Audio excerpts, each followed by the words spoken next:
Hey YouTube, it's Felice HD. I'm back again, and this is the first episode. This is the Black Lighting recap for season 3, episode 1. I started out on season 3 with episode 5 because it was just more recent, but I'm actually doing a binge watch recap of the first 4 episodes. So here we are. I have episode 1 queued up, and I'm using the CW app. Um, the Book of Occupation, Birth of Blackbird, starts with what appears to be the ASA headquarters.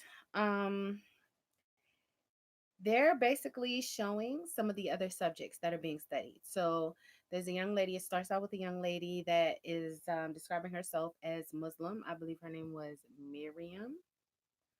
See if I can go back. She was telling her story of basically how she got exposed to green light and what her journey has been like as far as her powers and how she ended up in a pod.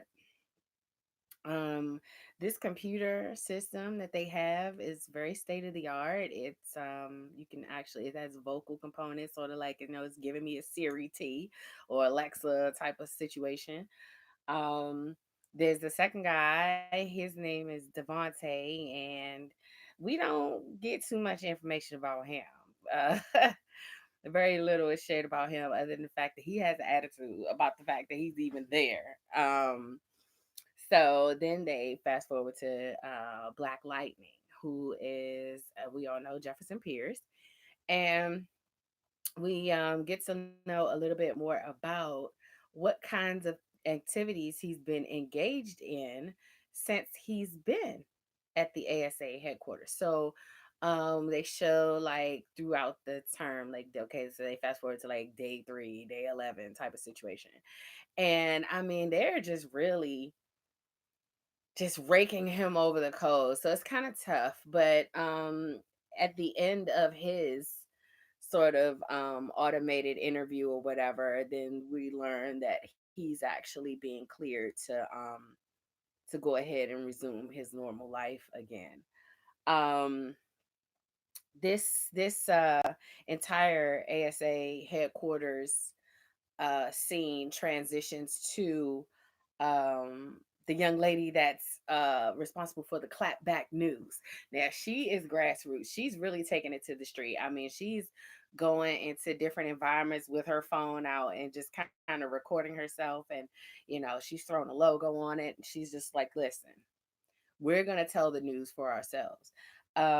She's taking it sort of into her own hands. So I commend her. It's very brave what she's doing because she's kind of putting herself on the front lines in many of these situations that are being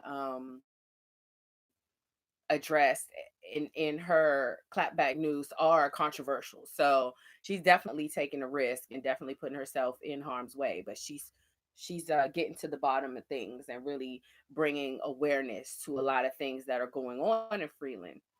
Um, they were addressing on her show about whether some of the citizens are beginning to think Black Lightning is dead because he hasn't been as visible or vocal or any of that. Nobody's seen or heard from him the entire time that all of these changes have been taking place in Freeland. And so now they're really trying to figure out, like, is he dead, or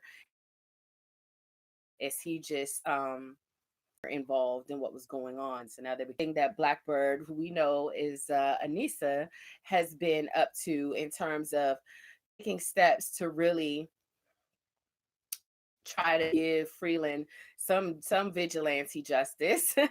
um, I'm watching the segment now where they're actually in the camp, and unfortunately, one of the metas has come to roost. He's clearly extremely upset, and they actually try to shoot him down, but it doesn't work. So he's not one of the metas that's impacted by bullets at all. Um, he's actually pretty powerful from looking at, from the looks of things. So he's actually going to be confronted by the commander, and they're going to have a fight that gets pretty rough, but the commander will be victorious, and he's actually going to take the meta down in front of everybody. And so Anissa is actually one of the witnesses to this entire exchange, and you can tell that she was already kind of upset about the whole thing about the camp, but this having this exchange play out, you just tell from the look on her face that she's not comfortable with the way they're battling this out in front of everybody. I mean, she's kind of sitting on the sidelines, but she's kind of in the forefront of the sidelines. So I don't think she's more concerned about her safety as much as she is the children and the other humans that are in the vicinity, because she knows what this is. She recognizes this tea. She's like, oh yeah, they have special powers and they're having it out. So he does report back. A cyclotronic meta has been taken down. And so once that exchange happens, then we fast forward to Jennifer, who is in school and she's having a flare up. Her powers are starting to make their presence felt in the room, and she's trying to contain herself. um I can't imagine what that's like, trying to portray yourself as normal and not being able to control your powers at times. There's a really wild exchange that took place in the van after the visit to the camp. There's a lady there. You can tell she's clearly upset, and she really wants answers. She wants to know why else is in the van is not outraged. Um, there's definitely okay. It looks like we're back. All right. So I'm looking at this section now where it appears that uh the ASA people are intimidating Deputy Chief. He literally has a gun to his head, and he's telling him, listen, you're going to get down, lay down. He's like, listen, I need you to get a news conference going uh at some point today. And he doesn't look thrilled about it, but he does it. They definitely rule out of fear. They don't seem to have any issue. There's this Markovian situation that they keep referencing. I don't really know where the Markovians are or who the Markovians are, but apparently they are a force to be reckoned with. And so everyone is trying to stay one step ahead of them and stay out of their path of wrath, so to speak. Um, Jennifer being back in school is really kind of sending her a little bit. So I don't know if she feels 100% comfortable with telling, anybody that she's having a difficult time, because she seems like she's just trying to push through it, the best way that she can. But I don't know how long that approach is going to work for her, because even just in doing normal everyday kid things, normal everyday teenage things, is becoming a challenge for her. um Now they fast forward to Jefferson and Dr. Stewart. They are in the ASA facility, and they have been united, and they are all over each other. Okay. And creepy ass Agent Odell sneaks up on them. Like, he is wild. And I love Bob Duke. I just do. I mean, as an actor in general, but this role that they have him playing is so sinister. Like, he's terrible. He is a mess. He's like, yeah, they're making out. They're all over each other. He's like, sorry to interrupt. He not sorry. I think he low key. I don't know which one of them he's envious of. He might be jealous of both of them, but I think he's jealous of their connection, definitely. But he's jealous of them because it's like he just kind of gets a kick out of making things hard for them. It just seems they're actually showing now the press conference where they're announcing the curfew. So they're saying that that's supposed to help kind of keep things a little bit more in order or whatever. They're asking for the public's cooperation. the deputy chief, he's got the dry voice. He's like, if you see anything, please call the hotline. It's like, blink twice if you're okay. Like, he's so unbothered in his announcement. He doesn't sound passionate at all. He's just like going through the motions here. And then so Thunder, aka Anissa, she's reaching out to Gamby, and the two girls have been under his watchful eye while Jefferson and Dr. Stewart have been at the ASA headquarters. So the pit, the place shall not be named. Nobody seems to know exactly where it is. I think they're trying to discover where it is now, but they haven't put a pinpoint to where the actual location is. Um, they're showing Gamby sneaking around the woods. He's trying to identify some sort of vulnerabilities in the ASA boundaries and stuff like that. So I think part of it is um he's trying to, that's what he says. He's trying to find a weakness in their perimeter. Um I'm not 100% sure how that's going to play out.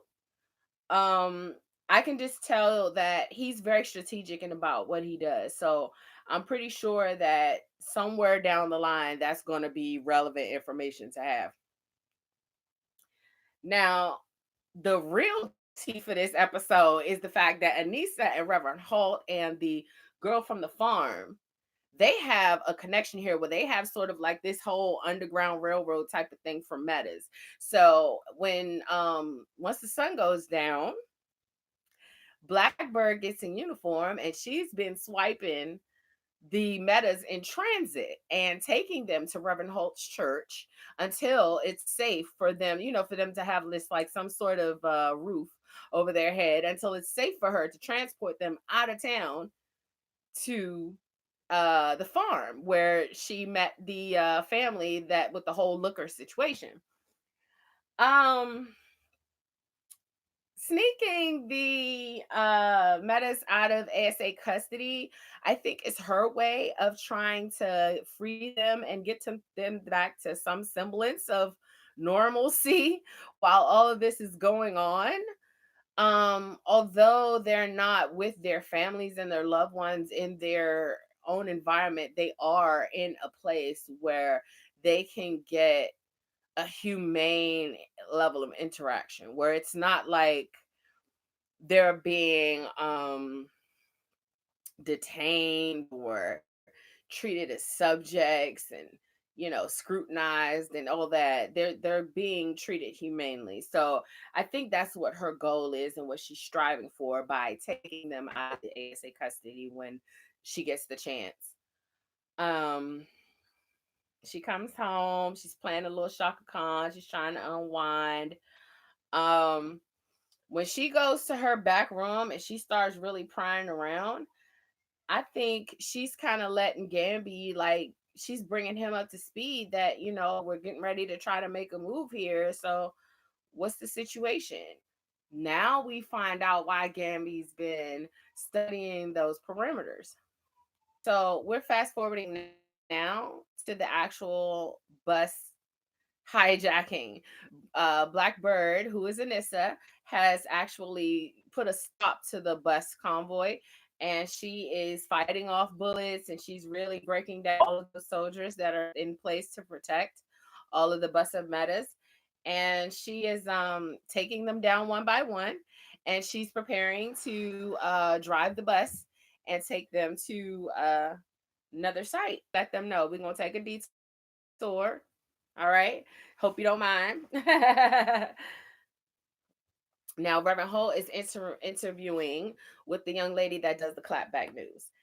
This is an interesting exchange because I couldn't really tell if she was an ally or if she was being contradictory, because she really was kind of cynical in her approach to Reverend Holt.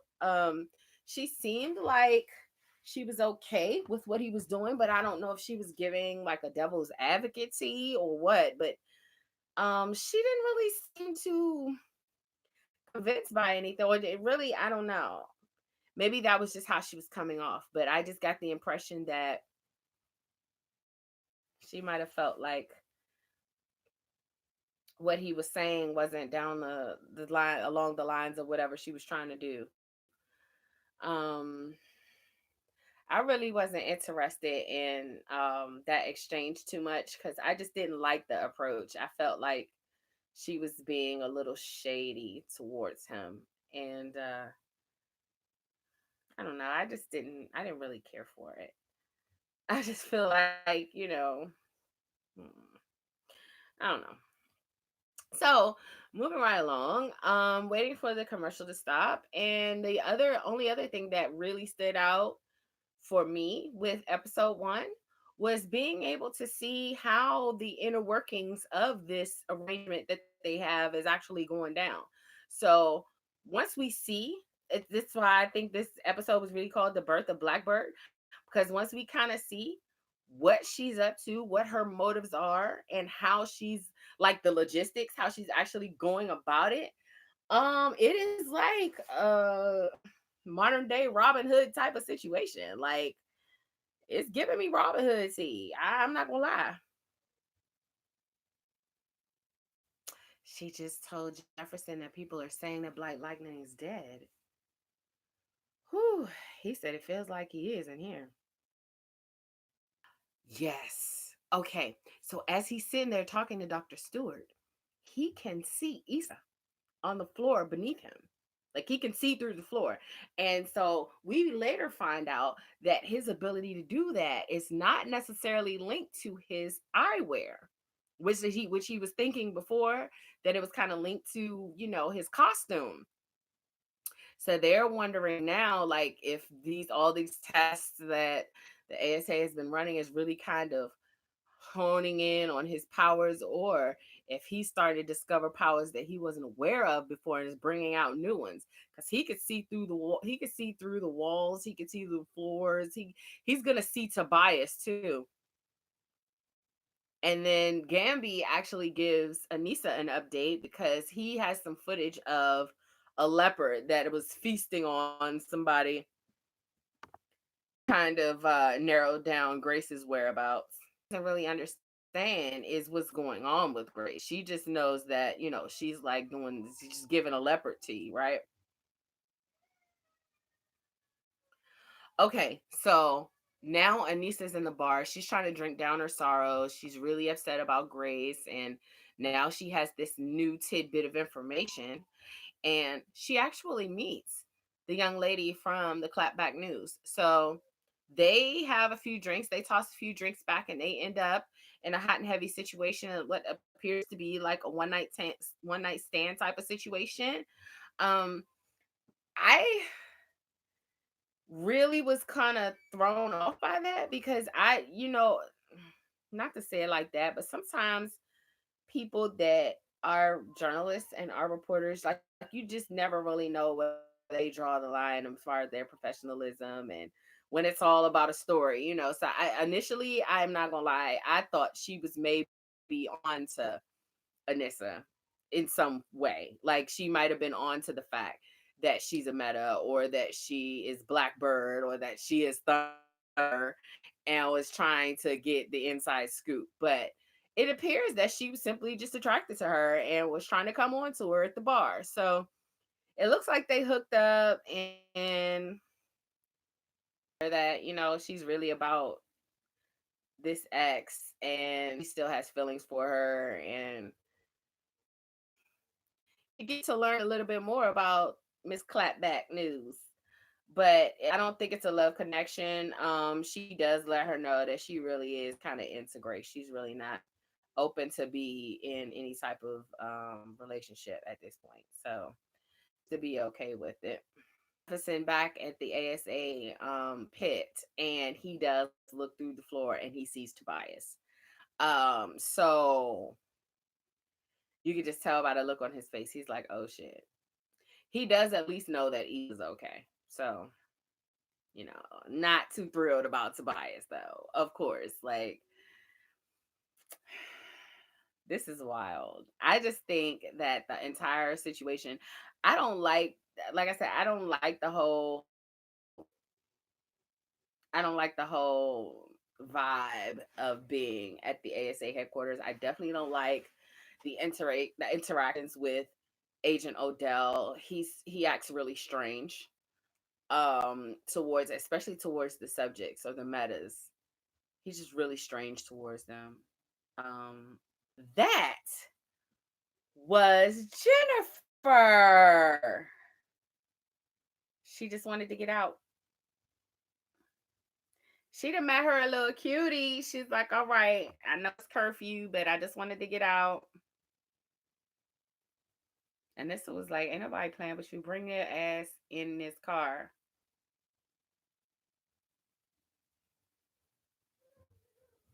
And this already knew it was her. She's got Gabby's cloak on. That's what she. Oh, he thought he had a love connection. And this was like, it's over. Good night. Oh, that's what's wrong with her. Anissa is talking to Jennifer, and she's like, look, you can't be marching around the streets. It's a curfew. Like, you could get caught up out here.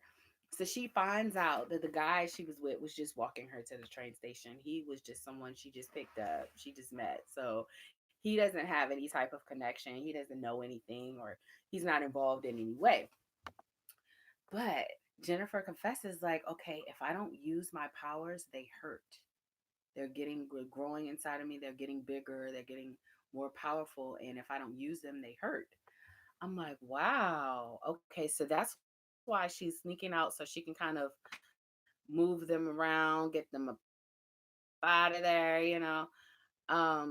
I find it very ironic that Anissa is telling Jennifer to stay in the house and she's around here like breaking metas out and stuff like that. But I think that she feels more confident in her ability to navigate the whole situation in Freeland than she does with Jennifer. She just doesn't want Jennifer to take any risks at all. So now Jefferson is he's telling uh, Dr. Stewart that he could see through the walls now. So he has these visions now where he can see. He's telling her he saw Tobias. Ooh. Issa and Tobias are face to face now, and he has this gift of truth serum running through him, and when he speaks to people and his neck tingles, he forces the truth out of them. So Odell, Agent Odell is using Issa to get to the truth about where the briefcase is. Issa keeps saying, where's the briefcase? He's like, where's the last time you saw the briefcase?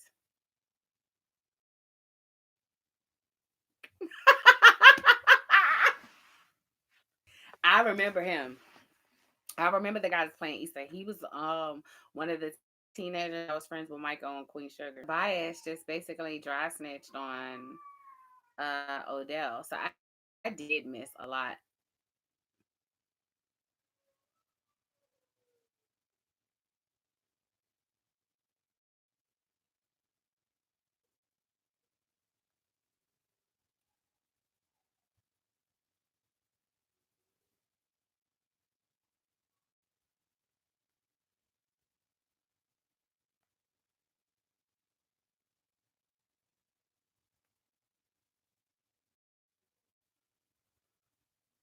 Agent Odell is gonna kill Issa.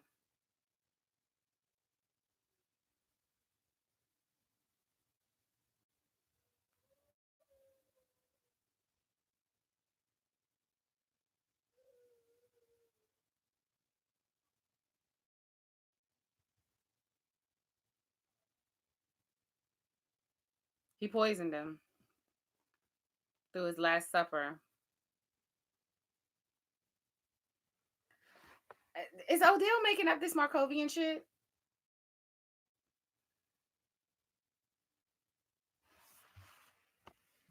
Where they at?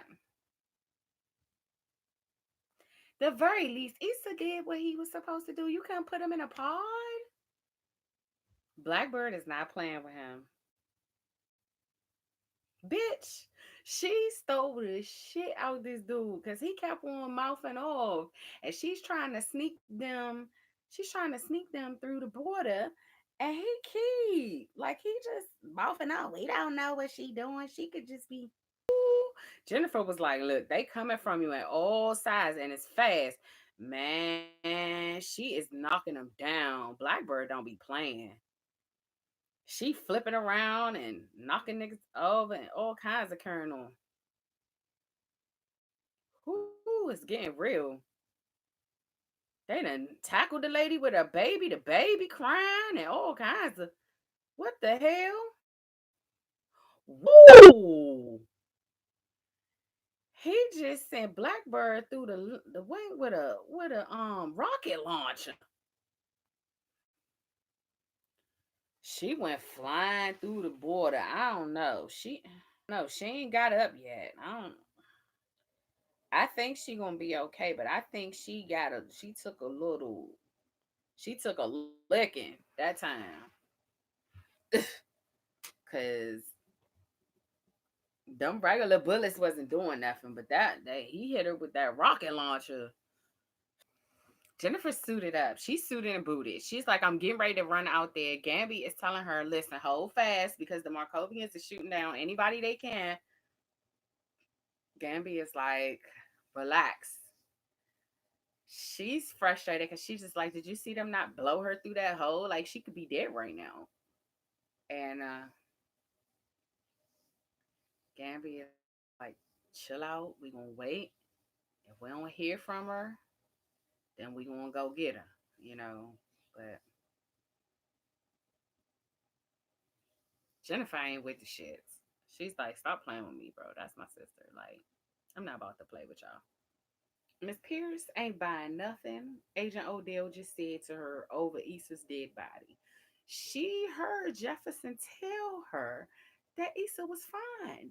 And he then gave her this whole story about the Markovians and how they took Issa out within the moments of his life. And then she's standing there looking at him and she's just like, yeah, whatever. You could just see it in her face. She's like, yeah, whatever. He's giving her this spiel about how being in the ASA headquarters is actually the safest place for her to be because of the fact that they're being hunted down by Markovians. Then we fast forward to the briefcase, which has a gun sitting on top of it. And this is some rundown hotel room where Lala is sprawled all over the bed. He's waiting on Tobias, and Tobias is in the pit. So we'll see how that goes.